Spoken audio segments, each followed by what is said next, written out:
On September 8, 2022, various government officials received the news: London Bridge is down, the Queen is dead. After 70 years, the reign of Queen Elizabeth II, Queen of Scotland, England, Northern Ireland, Wales, and 14 other sovereign states, ended at 6:30 p.m. Greenwich Mean Time. She inherited the crown when she was only 26 years old and would go on to have not only the longest reign of any British monarch, but also the second longest reign of any head of state in world history. During her life, she played an important role among the British people, an ever-constant symbol of the nation as a whole. She represented unity through some of the nation's greatest struggles in recent history. But how is this image of the monarchy as an institution being challenged? I'm Malia Williams, and welcome to Laker News. And in this episode, I'll be taking a look at how the death of Queen Elizabeth II has inspired former British colonies to rethink their relationship with the UK. It's common to hear that the 19th century didn't really end until the death of Queen Victoria.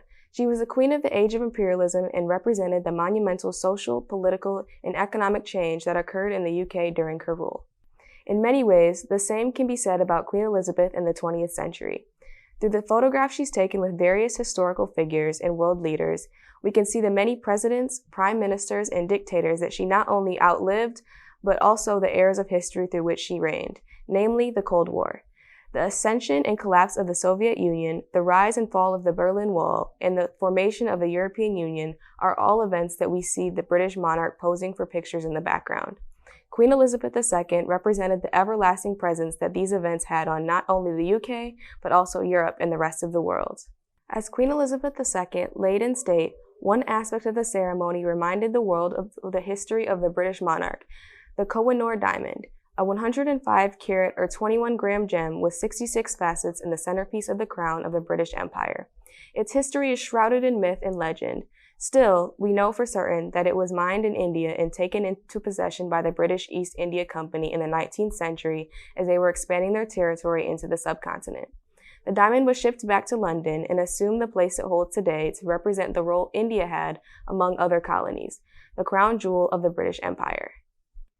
While the monarch may have been a positive unifying figure through the rebuilding of the country after World War II, what the position represents to many in the former British Empire could not be more continuous. Reactions range from how Australians are questioning whether or not they should sever their connection to the monarchy and reform into a republic, to India and Pakistan insisting that artifacts taken during the British Raj were illegally stolen and need to be returned because they are essential pieces of their history. Going back to the Koh-i-Noor diamond, India has been demanding the crown jewel be repatriated to its rightful home ever since the British granted them their independence in 1947. It has been a constant source of political strain between London and New Delhi. In 2013, when the Indian government demanded the diamond be returned, the Prime Minister David Cameron reaffirmed that the diamond would not be going back to India because if you say yes to one, you suddenly find the British Museum would be empty. This stance that this particular item, in addition to many others taken over the 400-year history of the British Empire, has been continued by succeeding governments and does not show signs of changing anytime soon. It represents not only how the British struggle with their past as a brutal colonial overlords, but also how an idealistic image of the empire clashes with the perspectives of those over whom they ruled. Among other things, looted artifacts that have yet to be returned are strong reminders of how the wounds of colonialism have not completely healed. The history of slavery, genocide, and economic exploitation define the colonial past of places like India, Egypt, Australia, and Ghana, all of which have artifacts still on display in the British Museum in London.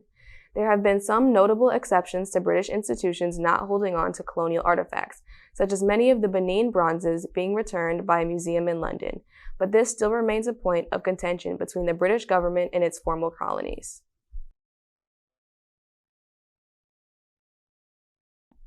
In short, the lukewarm response from former British colonies to the ascension of Charles III is mostly because of what the office he holds represents, the hundreds of years of bloody subjugation that the British monarchy oversaw. At the time of the peak of the British monarchy, over a third of the world's population was subject to British rule.